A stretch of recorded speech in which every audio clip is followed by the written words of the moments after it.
All right, so I'm back, y'all. So I'm back. I'm back. I'm back. May peace and power elevation be to all of you. This your girl Tiffany coming through here live in effect. So give me a second.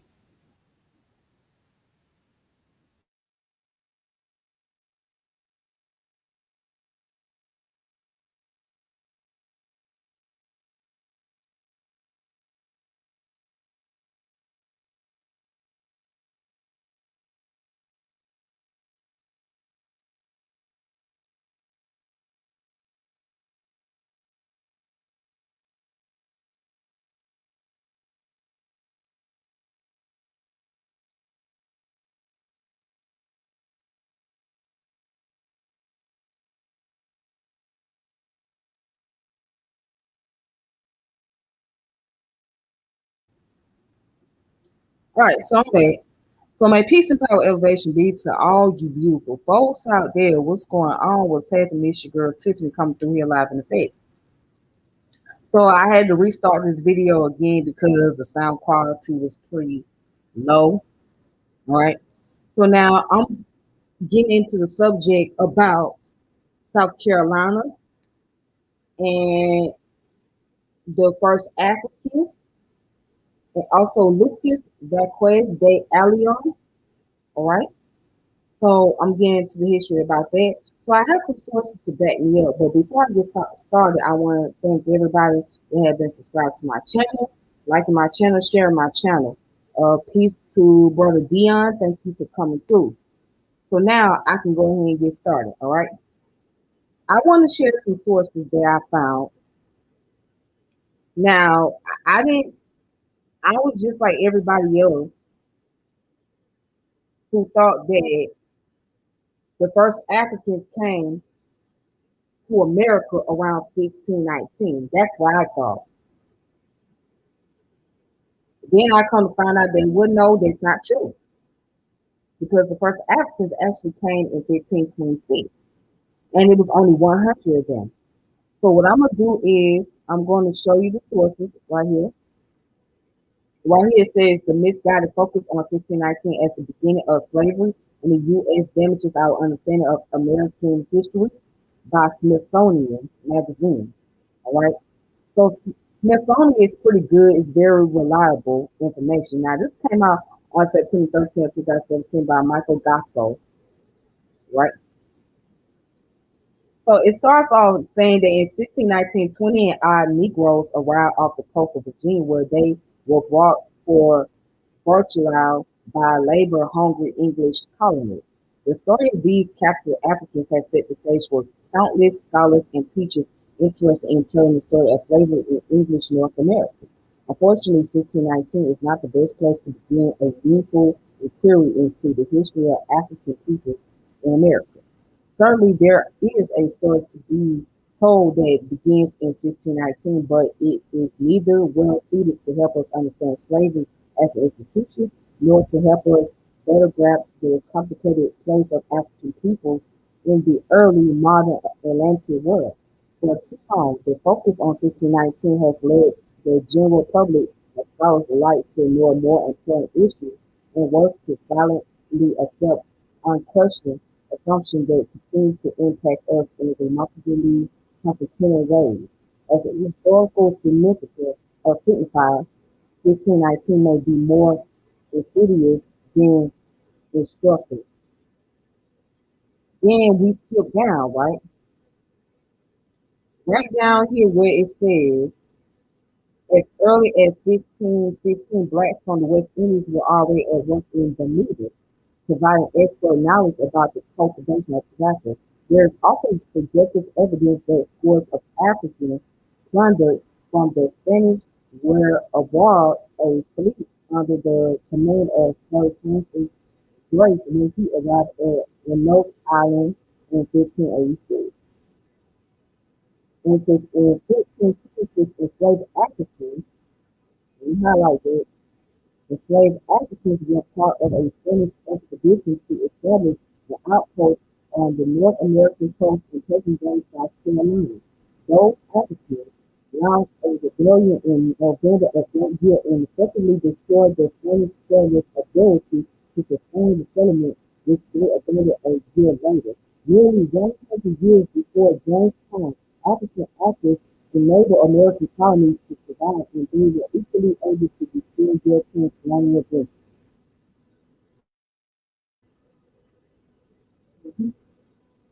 So now, why we ain't learn this in school? Why did we not learn this information in school? Why was this information given from us? This is American history, by the way.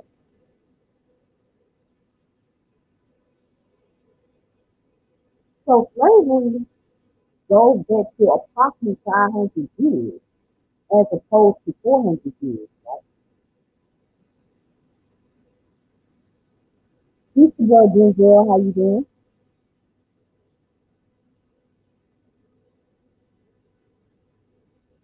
So slavery really goes back around 500 years in this sense, if we want to be truly honest. Now let's just go to another clip.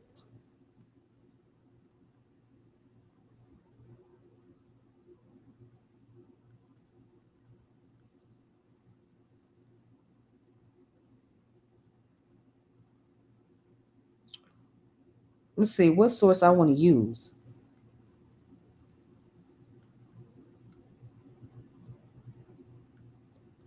So right here, here's another source from the website called LDHI, African Passage Low Country Adaptation, right? Watch this.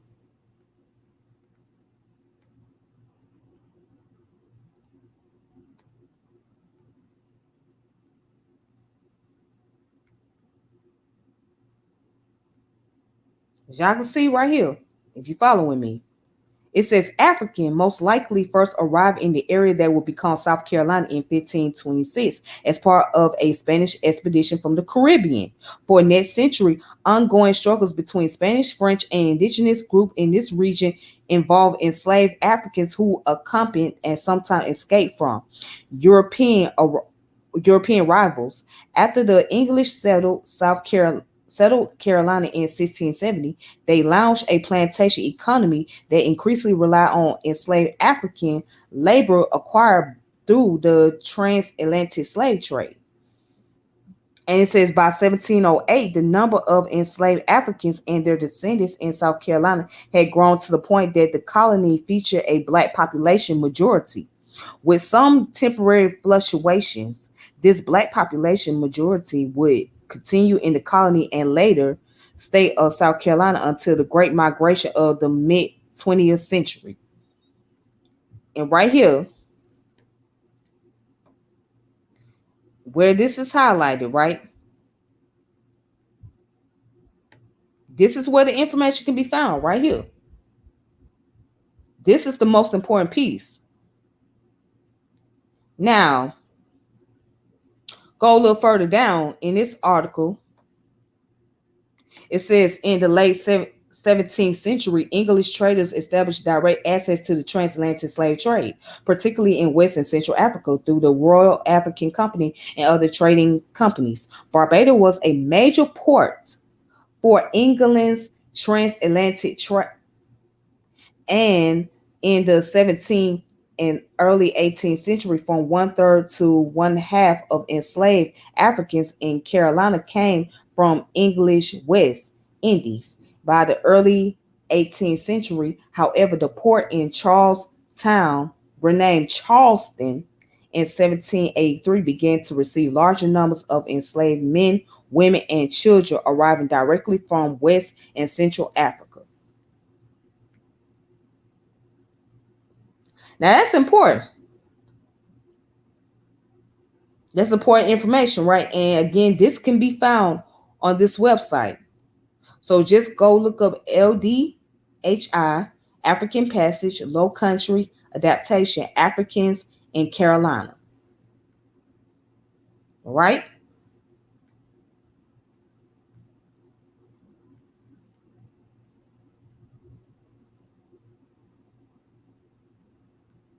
Okay. Also, check this out. This book I have right here. If you guys don't have this book, you need to get this book. Black Rebellion by Dr. Sujan Dash, who is also Supreme Understanding. Supreme Understanding Allah. Okay. So he's the brother that's out the 5% Nation who wrote this book. And in this book, he said exactly the same thing. What did he say? Check this out. He says in 1509, Christopher Columbus' son, Diego Colon, is appointed governor of the new Spanish Empire in the Caribbean, ruling from Santo Domingo in Hispaniola, present-day Haiti, and the Dominican Republic, right? He soon complained about the Native American slaves escaping and not working hard enough. King Fernandez of Spain responded by authorizing a shipment of 50 African slaves to be sent to Santo Domingo. By 1522, the first large-scale slave uprising in Western Hemisphere took place on the plantation of Diego Colon, right? Check this out. Also in this book, it says the first African slaves used by Europeans in the present-day United States were among Lucas Vasquez de Ayllon's colonization attempt of present-day South Carolina in 1526. However, this attempt is a failure because the slaves almost immediately revolted and fled into the wilderness to live among the indigenous Confitachiki people.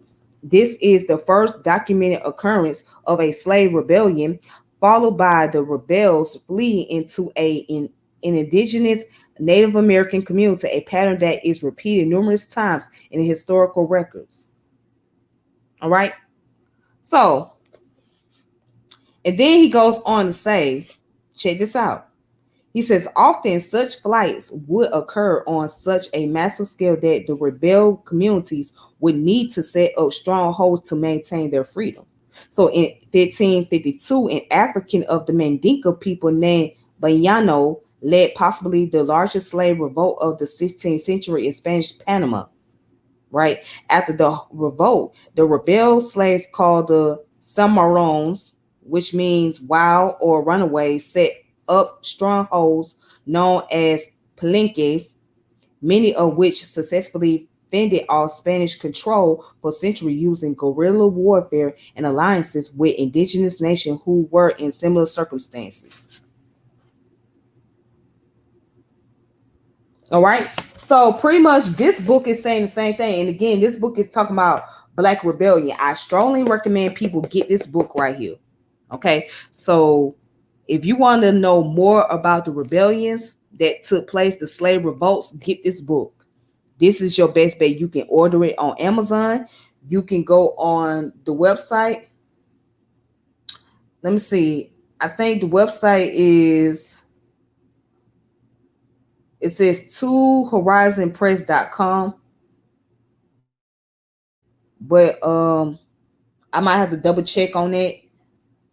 But yeah, you can go on Amazon and get this book.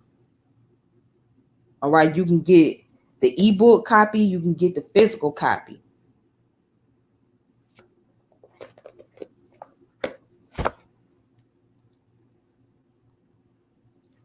It happened on Christmas Day at his sugar plantation.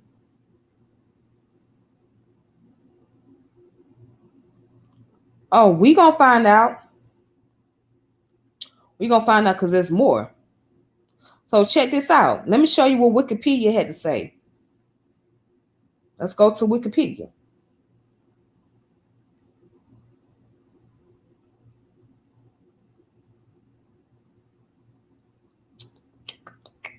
All right, so it says Saint Miguel de Guadalupe, right? Saint Miguel de Guadalupe is a former Spanish colony in present-day Georgetown County, South Carolina, founded in 1526 by Lucas Vasquez de Ayllon. It was the first European settlement in what became the continental United States and the third in North America, north of Mexico, right? Check this out. De Ayllon established his first colony at Winya Bay for a month, then moved to Sapio River mouth in present day McIntosh County, Georgia, where the colony lasted 2 months before it was overwhelmed by disease, hunger, and a slave uprising in a Native American population that responded in a hostile manner to the invading colonizer, whose earlier scouts had enslaved hundreds of Native Americans and taken them to Santo Domingo. Of the 600 would-be settlers who set out, only about 150 lived to leave. So it says the enslaved Africans brought by the settlers became the first documented black slaves in what would become the continental United States and carried out the first slave rebellion there. Okay? So it gets a little background about Lucas Vasquez. So he was a wealthy sugar planter on Hit Española and Mas with magistrate of a colonial royal appeals court. The real Audiencia in 1521, he dispatched Francisco Gordillo on an expedition to the Bahamas to kidnap people as slaves. Finding the islands completely depopulated, Gordillo and another slaving ship plotted by Pedro de Queso sailed northwest in search of land that a previous slaving expedition had found in that direction. Now check this out. On June the 24th of 1521, they made a landfall at Winya Bay on the coast of present-day South Carolina. After some preliminary exploration of the region, they kidnapped 70 Indians and brought them back to Hispaniola.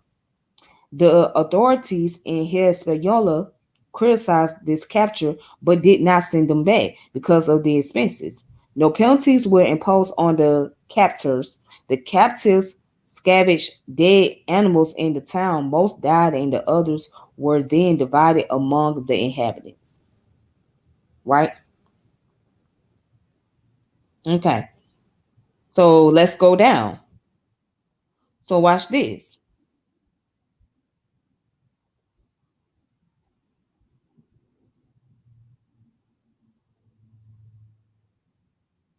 So watch this. Let's go down just a little bit. It says on June 12th of 1523, Ayllon obtained a cedulia or royal patent from Charles V and the Council of the Indies, allowing him to establish settlement on the eastern seaboard and conduct trade with the local natives. He would be governor for life, and the title Al- Augustio Mayor would be held by him and his heirs forever. In return for these and numerous other privileges, Ayllon was required to perform a more detailed exploration of the region, establish mission churches and Franciscan monastery to further conversion of the native population, and he was restrained from implementing an encomienda or other means of forcing Indian labor. So basically, it started off where there was Indian slaves. Okay, there was Indian slaves first, and then when the Indians started to rebel, they started to run away.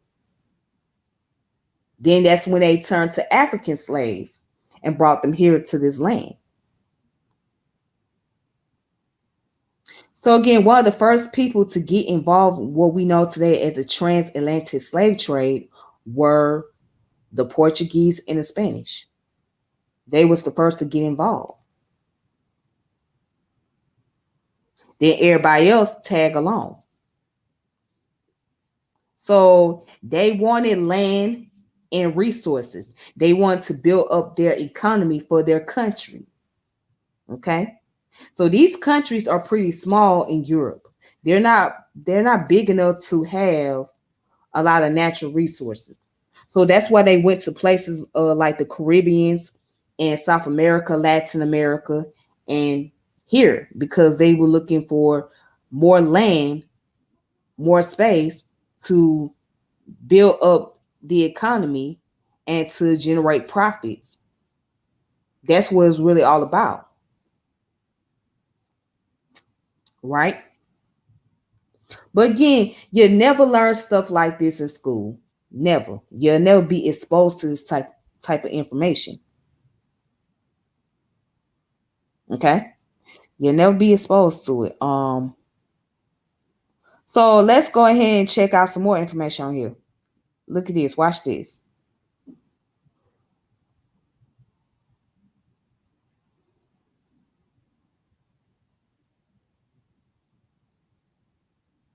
They said settlement and failure, right?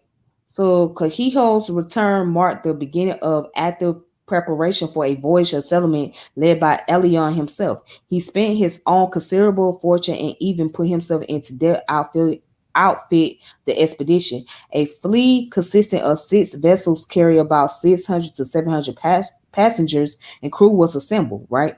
So some women and children and enslaved Africans were included among the settlers. Two Dominican bearers, Antonio de Montencios and Antonio de Cervantes, were brought along to minister to both the settlers and the natives, right? Montencio was well known in Hispaniola for his outspoken opposition to enslavement and mistreatment of the Indians. Supplies and livestock, including cows, sheep, pigs, and 100 horses, were loaded, and the fleet departed in mid July of 1526.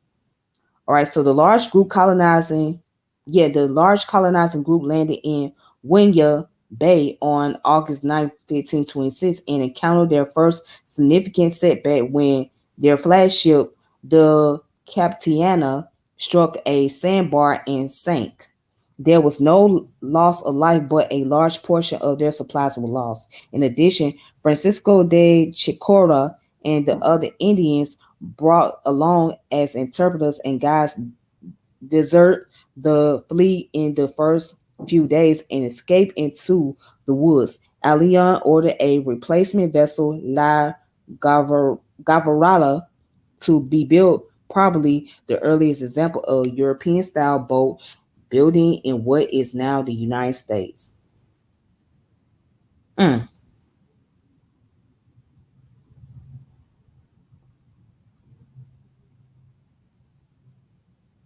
So check this out. Go further down. It says on September the 29th, 1526, the settlement was christened San Miguel de Guadalupe in observance of the feast of Saint Michael the Archangel. Guadalupe was likely a reference to the local Gale tribe, a chiefdom that was part of the Mississippian culture. The colony's situation already hampered by a late start and the loss of their flagship, quickly became worse. The settlers suffered from hunger, cold, disease, and hostile natives. It was too late in the season to plant crops, and game was scarce. The surrounding waters were teeming with fish, but the settlers were too sick or otherwise unwilling to catch fish. The shadow work table and porous soil would have made it easy to contaminate their wells with human and animal waste. Disease was rampant, especially dysentery or other waterborne illness. Ayllon had hoped to supplement their food stores by trading with the Indians. However, the natives were unable or unwilling to provide assistance. On top of everything else, the weather turned unseasonably cold, increasing the settlers' misery and discontent.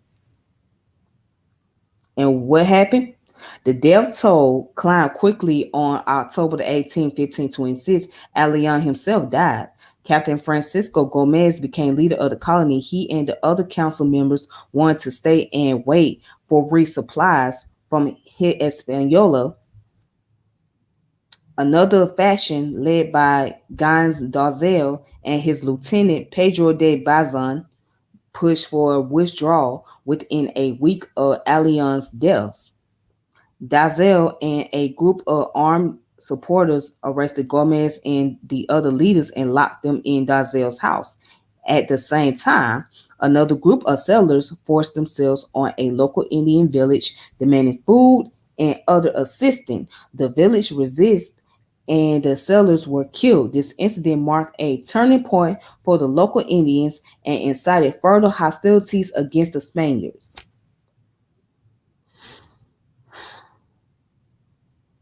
Now, oh, here's something interesting. Dazel was determined to eliminate those who still opposed him. One night, he and Bazan set out to ambush and kill two of their most vocal opponents. For reasons that are unclear, some of the enslaved Africans set fire to Dazel's house that same night.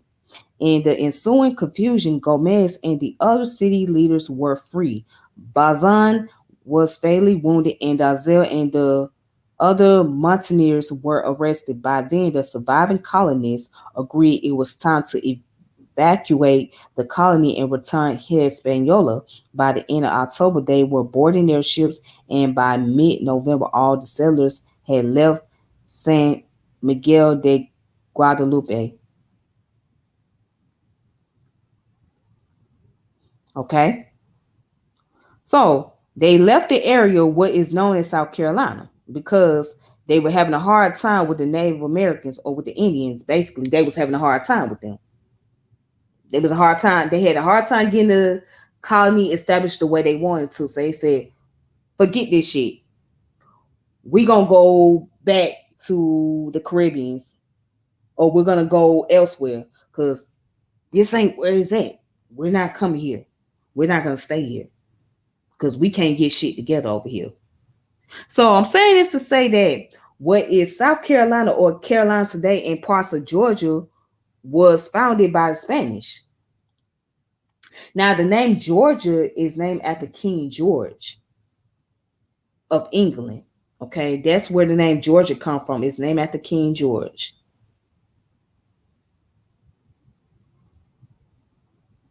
However, the Spanish had colonies over there in that area. Okay, from the Carolinas all the way on down. So as we could see that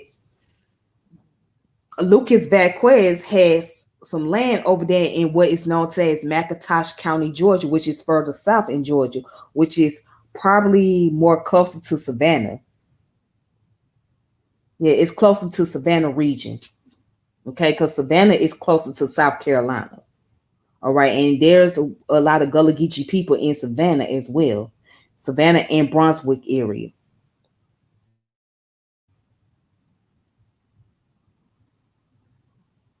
Jaragula Massacre, which is July 1503, is a very, very early alliance you see of slaves rebellion with natives.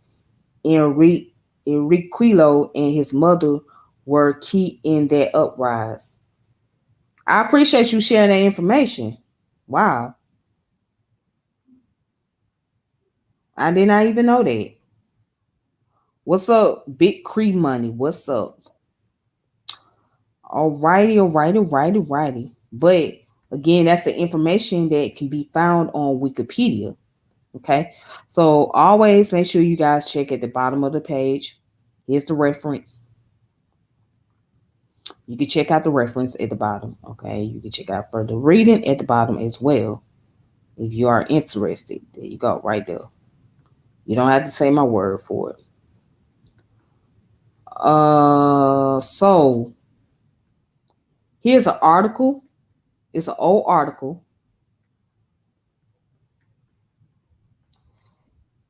This article came about in 1526. It's called A Spanish Settlement in Carolina by J.G. Johnson. And this came out in 1923. All right. So December of 1923 from the Georgia Historical Quarterly. All right. So this came from, it was published by Georgia Historical Society.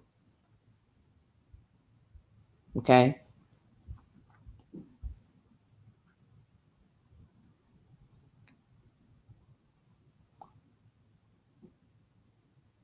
So as we go down,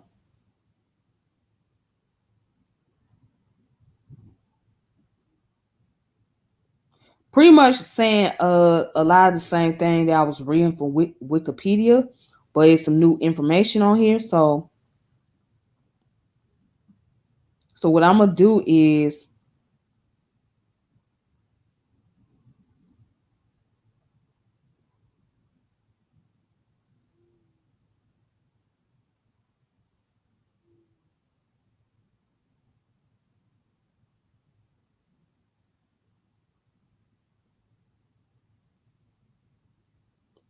So what I'm doing is I'm just going to read the first paragraph right here. So it says during the 16th century, Hispaniola, the name given to the island of Haiti by Columbus, right, was the center from which numerous expeditions sailed to the lands lying to the south, west, and north on their errands of discovery, exploration, conquest, and colonization.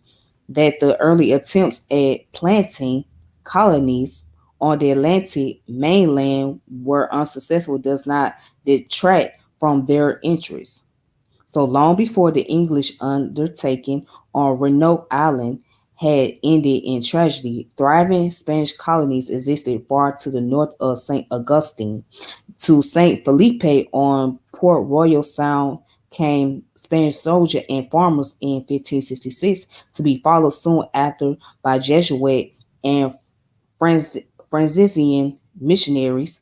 So this settlement existed until 1686, but exactly 40 years before its establishment, Spaniards from Hispaniola founded Saint Miguel de Guadalupe near the present diving line of the two Carolinas. It is highly interesting to note that Negro slaves were first introduced not in Virginia but in Carolina. Likewise, the first recorded instance of shipbuilding on the coasts of what is now the United States occurred at or near the mouth of Cape Fear River. And then it talks about Lucas Vasquez de Ayllon, right? It goes into his information. Um, let's see, it's a lot of important stuff on here. So again, this article came out in 1923. All right, so it came out in 1923. Uh, oh, let's see. Hmm. Okay, so it says accompanied by Francisco, Ayllon now hastened to Spain to obtain permission to colonize Chicorda. Here he met and was assisted by eminent Spanish historian Oviedo and Peter Martyr. It was now that Francisco Chicorda came into prominence as a spinner of extraordinary stories. History does not record his superior. Considering the credulity of his audience, one can understand how the quick-witted but homesick savage perceived a method of ending his forced exile by exciting the curiosity and cupid, cupidity of the Spaniard. Excuse me. He recounted that in his country the natives were white, that the kings and queens were giants, elongate in their youth by rubbing their bodies with ointments concocted from strange herbs. And it says, then stretched like wax until they were of enormous height. He also told of a race of men in Chicora with marvelously long tails that they bored holes through their seats, through which the tails dangled when they were seated. That the people of Chicora made cheese from the milk of their women, that deer were kept in enclosure and sent out with shepherds. Regarding the king of Chicora, Peter Martyr says, now what I'm gonna do is I'm just gonna zoom it up and just let you guys kind of look at that. All right. So I'm gonna let you guys look at that for a moment.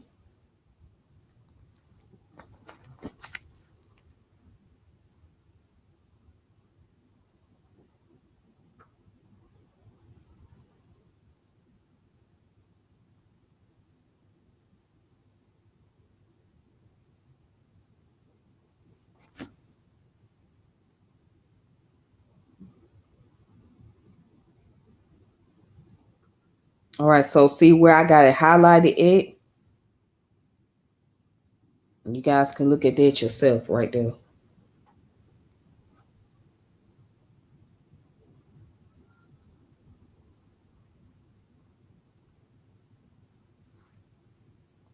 All right, so now let's go further down.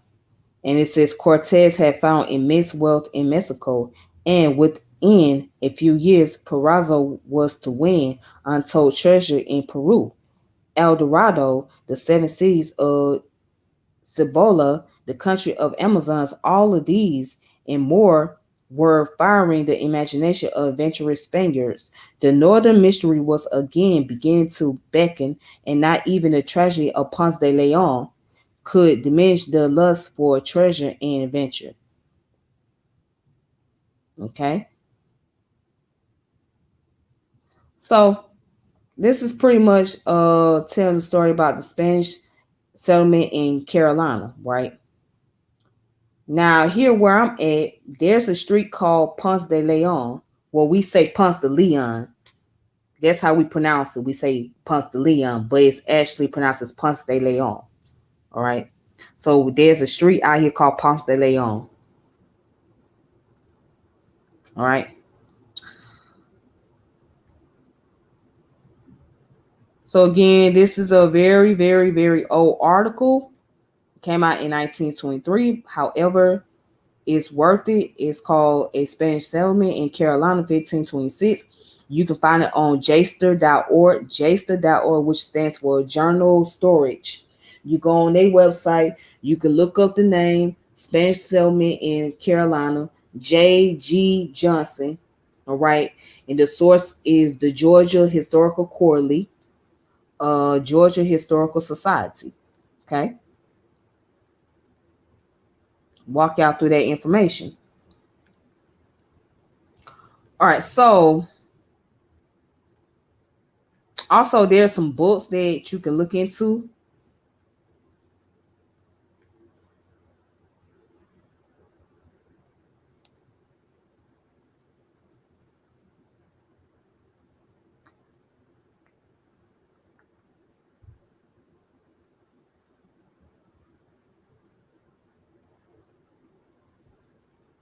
All right, so a title of this book here, and you can look it up on archive.org. Just go on archive.org.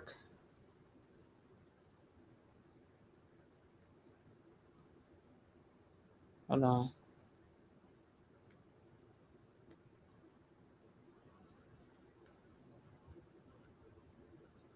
So right here on this website, the name of this book is called Strange New Land, Africans in Colonial America by Peter H. Wood.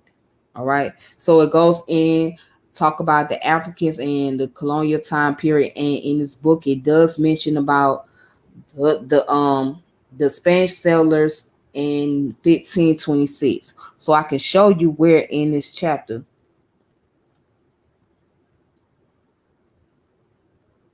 All right. So if you look into chapter 1, it talk about the earliest Africans in North America, right?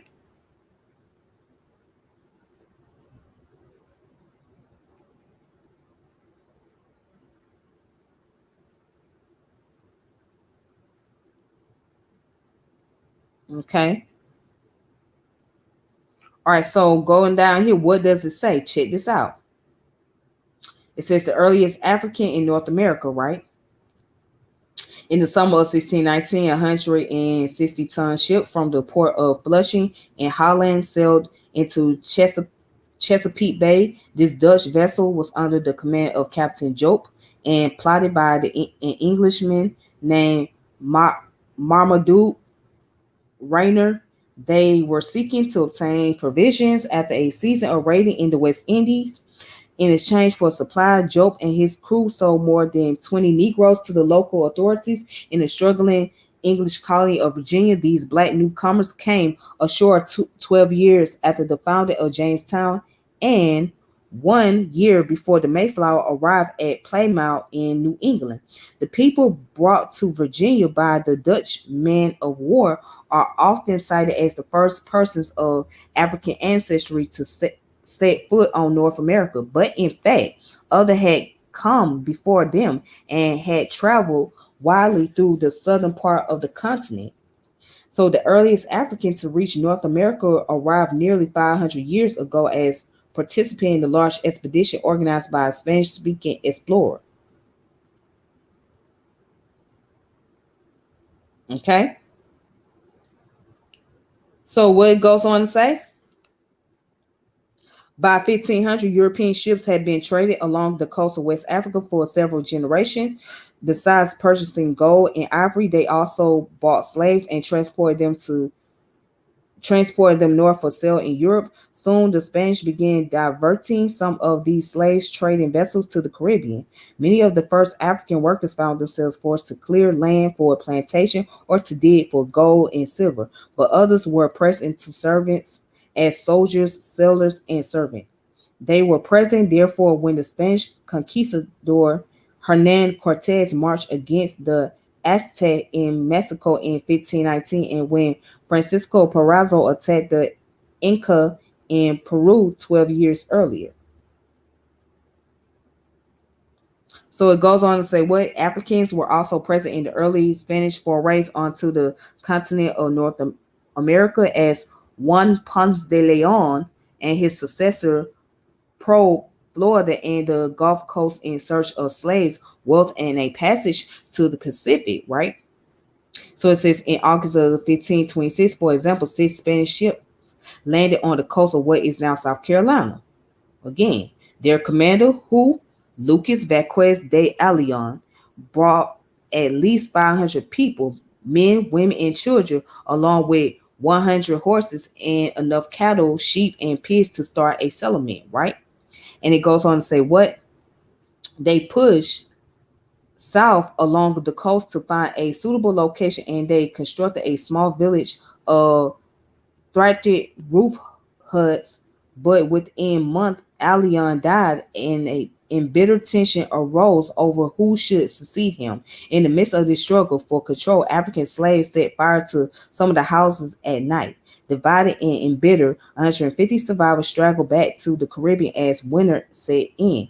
Almost all rest, more than 350 people died because of sickness, violent hunger, or cold, but it was rumored that some of the Africans had escaped their bondage and remained to live among the coastal Indians.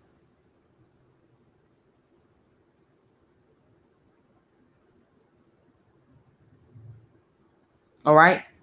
So you guys want to check out this book, you can. I'm quite sure you can purchase this book on Amazon. It's called Strange New Land, Africans in Colonial America. You can just go on archive.org. This is a great website for you guys to go to. Okay. It's a great website. I strongly recommend it. If you want to find information, I recommend you guys to check out their website. Now, someone had brought it to my attention that one of the first Africans that was brought to America was the Abandu people. Okay, that was with the Spanish when they came over here to when they came into South Carolina area. So it was the Abandu people. Um, I think that's what they meant, Abandu, but they misspelled it as Abantu. So I looked up Abantu. I said that couldn't be Abantu, so they must be talking about Abandu. All right, or Mbandu. So let's look at who the Mbandu people were. All right.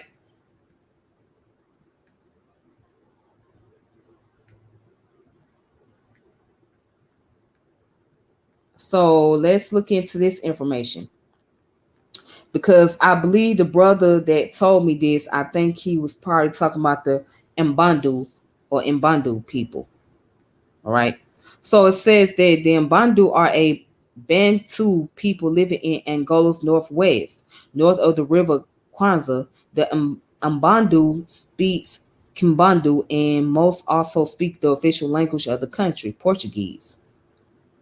All right. So it says that Mbandu nowadays live in the region stretching to east from Angola city of Lunda.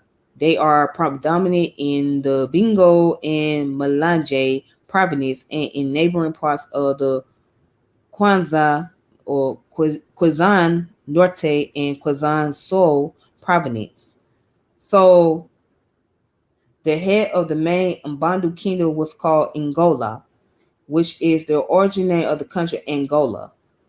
So maybe, just maybe, I believe the individual that told me about the first Africans that arrived to South Carolina was actually the Mbundu people. That's what I believe. But I could be wrong, but this is what I'm looking at. So I'm assuming this is what the person meant.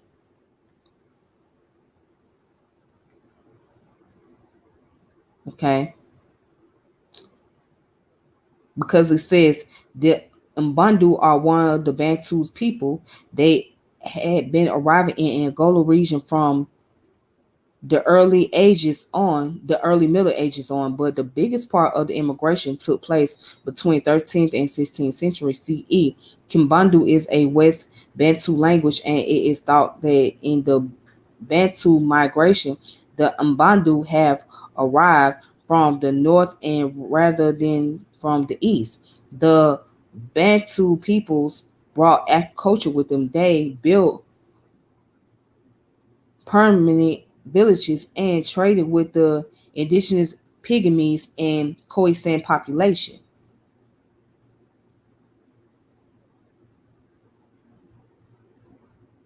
All right, so it says that it consists of local communities until the 14th century. Their society has always been matrilineal.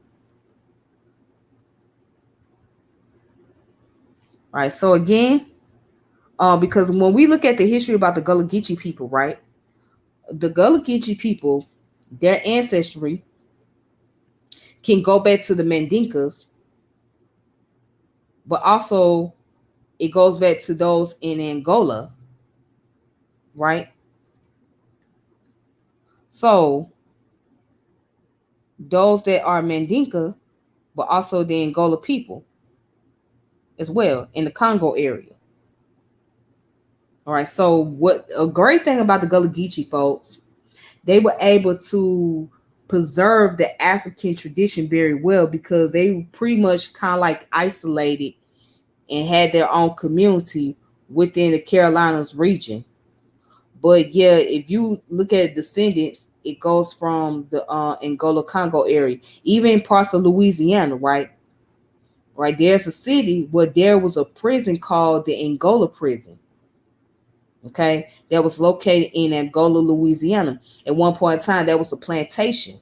It was a plantation, and the reason why it was called Angola because a lot of the slaves came from the Angola Congo. So I mean, of course, you had the slaves that came from Senegambia, but also you had the slaves that came from the Angola Congo area too.